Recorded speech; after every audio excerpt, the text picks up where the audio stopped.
बहुत बड़ा क्लियर है। हम सरकार को आम आदमी की सुरक्षा, रेलवे का मतलब था अंतिम व्यक्ति की जीवन, उसकी सुरक्षा का ख्याल रखना, उसकी सेफ्टी का ख्याल रखना। अच्छा वो क्या थोड़ी डोर क्या यार बात कर रहे हो आप? क्यों बात आप उससे कर रहे हो? Continue sir. इसीलिए मैं बहुत क्लियर हूँ इस मामले में कि भारत सरकार जिस तरीके से रेलवे के इम्पोर्टेंस को खत्म किया, पहले 2 बजट थे, रेलवे बजट पर फोकस हुआ करता था, उस पर जितने टैक्सेस, जितना हम आम आदमी से पैसा वसूलते हैं, एक तो कोरोना के बाद रेलवे की संख्या घटा दी गई और जो जर्जर स्थिति बनती चली जा रही है। अब रेलवे प्लेटफॉर्म की स्थिति क्या है? तो ये घटना पर लगातार घट रही है, सरकार का कोई फोकस नहीं है। 20-20 लाख रुपया का मुआवजा, इंक्वायरी हो, जो इसमें दोषी हो उसको सजा किया जाए। 100 किलोमीटर प्रति घंटा तो ये डिरेल हो जा रही है, तो फिर बुलेट कैसे चलेगा सर? भैया मैं वही बात आपको कह रहा हूँ ना, वंदे मातरम भी देखिए ना आप, एक राजनीतिकरण रेलवे का हो जाए और हर चीज़ों में राजनीति ढूंढा जाए, सियासत ढूंढा जाए, कृषि है, आपको क्या कहते हैं, अस्पताल है, एजुकेशन है, रेल है, इन सब चीज़ों में राजनीति को नहीं ढूंढी जा सकती है। ये कंप्लीट जीवन से जुड़ा सवाल है। बिजली है, अब बिजली हर आदमी को जरूरत है, रेल हर आदमी की नीड्स है। तो आप सिर्फ, अब इससे पहले क्या सुनिए, इससे पहले राजधानी नहीं चली थी, शताब्दी नहीं चला था, इससे पहले बड़े बड़े वीआईपी गाड़ी नहीं चली थी, उस पर हाय तोबा कहाँ मचती थी? आज हाय तोबा कहाँ मच रही? क्यों मच रही है? निजीकरण कोई कहीं देखकर अगर पर निजीकरण को लेकर के तो मामला है ही। कृषि और मंडी को खत्म करके निजीकरण किया गया, तो कृषक की स्थिति आप देख लीजिए। पूरा रेलवे को निजीकरण की और आप पूंजीपतियों के हाथ में देने की बात कर रहे हैं। मैं तो बिल्कुल इस मामले में हूं कि रेलवे का कम से कम निजीकरण न हो। आप तो जहाज को कर दिए निजीकरण, रेलवे का निजीकरण न हो किसी भी कीमत पर। ये हमारे बच्चों से भी जुड़ा हुआ सवाल है, रोजगार से भी जुड़ा हुआ सवाल है। और रेलवे मुनाफा के लिए नहीं जाना जाता है, रेलवे अपने घाटे के साथ पूरे भारत के जरूरत के लिए और आम आदमी की सुविधा के लिए जाना। 5 लोगों की मौत की बात बताइए, आंकड़े बढ़ सकते हैं? देखिए आंकड़े बढ़ भी सकते हैं, आंकड़े छुपाए भी जा सकता है, उसमें अभी मैं कुछ नहीं कहूँगा।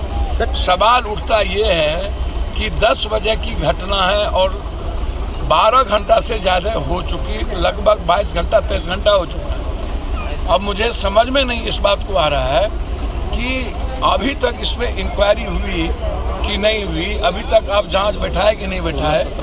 तो सवाल अभी सीधा है कि आप जल्दी से ट्रैक को खाली करके, ट्रैक कैसे आम दिनों की तरह ये ट्रैक चालू हो, इस पर अभी काम करने की जरूरत है। घायल कम से कम जितना उसको खर्चा लगे उस पर भारत सरकार उसको देने की जरूरत है, और जो मृतक है उस परिवार को 20 लाख रुपया देने की जरूरत है, और जो दोषी है उसको सस्पेंड करने की। दोषी कार्रवाई कब हुई? भैया हम डंडक तैयार ले लो भाई, सब छोड़ा। पप्पू यादव जब आता है ना तो दुनिया को दे के जाता है, हम सहानुभूति के लिए कहीं नहीं जाते। हम कार्रवाई आपके घर में भी कुछ हुआ होगा तो हम दे के ही गए होंगे, आपके पड़ोसी को भी हुआ होगा तो दे के ही गए होंगे। हम कार्रवाई के लिए ही जाने जाते हैं, हम डिमांड ही न करेंगे। अब मूल्यों का, नैतिकता का कोई जगह तो बचा नहीं, मोरल वैल्यू है नहीं।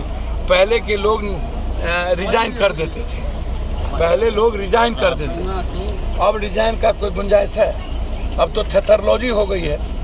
आप अभी तक में मंत्री को रिजाइन कर देने की जरूरत है। हमारे ही बिहार सरकार के जो अभी मुख्यमंत्री हैं, गुजरात में रेल हादसा हुई थी, रिजाइन कर दिया था, ललित बाबू रिजाइन किए थे। हिंदुस्तान में जब अब कोई मोरल वैल्यू बची ही नहीं है, अब मुखियर कानून है, हिटलर की तरह सब कुछ को चलाना है। उन लोगों ने मान लिया है कि 5 किलो अनाज, जाति और धर्म, मजहब, यही 3 चीज चलेगी, इसके अलावा कुछ नहीं चलेगा इस देश में। हमरा बकस दी मदद करे खातिर हम आयल बानी, और हमार आवाज सुनत प्रधानमंत्री भी या सब लोग। हम आग्रह करब कि रेल को मुनाफा का मत बनाइए और रेल का राजनीतिकरण मत कीजिए, रेल को हमेशा सत्ता के हिस्से से मत देखिए। रेलवे बजट को अलग करिए, जो था उस लाभ लाइए। आज रेलवे की वैल्यू खत्म हो गई, जैसे कृषक की वैल्यू खत्म हो गई। बिजली और रेल आम आदमी से जुड़ा हुआ है, अस्पताल आम आदमी से जुड़ा हुआ है स्कूल। अब इसका भी निजीकरण कर दीजिएगा तो क्या होगा। कॉमन मैन जिस ट्रेन पर चढ़ता है, वंदे मातरम को आप कह रहे हैं कि हमने सेफ्टी प्रूफ कर दिया, और जहाँ कॉमन मैन चढ़ता है वहाँ सचिवालय सुरक्षित नहीं, महिलाएं सुरक्षित नहीं, आम आदमी सुरक्षित नहीं, उसका ट्रैक सुरक्षित नहीं, उसकी सेफ्टी सुरक्षित नहीं, उसकी डब्बे सुरक्षित नहीं। तो गंभीरता से हमको इस पर ध्यान देने की जरूरत है। इसमें किसी को गरियाने की आवश्यकता नहीं है, न राजनीति करने की आवश्यकता है। जो गलत है, जो दोषी है, दंडित कीजिए, 20 लाख रुपया दीजिए, घायल की मदद करिए। और नौकरी का भी मांग और भैया वो तो अपने समय पर है, वो सरकार रेलवे उसको देना ही पड़ेगा। जो भी देगी या तो पैसा देगा या तो नौकरी देगी। लेकिन इसमें मोरल ग्राउंड खत्म हो गई है। मंत्री को किसी कीमत पर रिजाइन करना चाहिए। आप लोग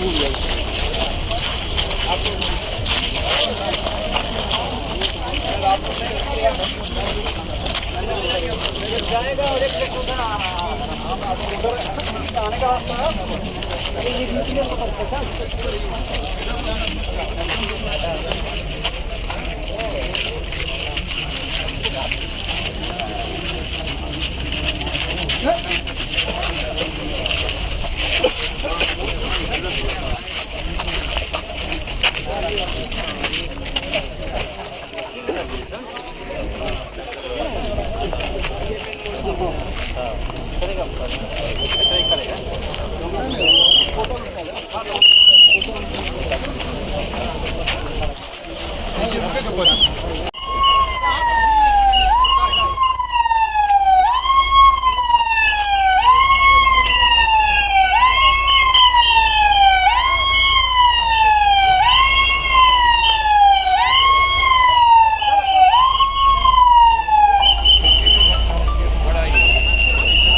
पीला वाला जो लंबा दिखाई दे वो इंजन ऊपर खींच रहा है।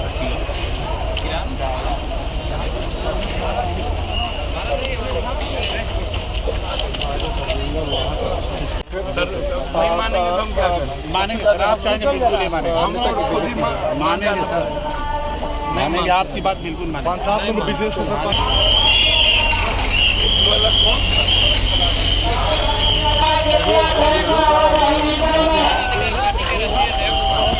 आपको हटिए ना भाई, हमको यार यही तो प्रॉब्लम है।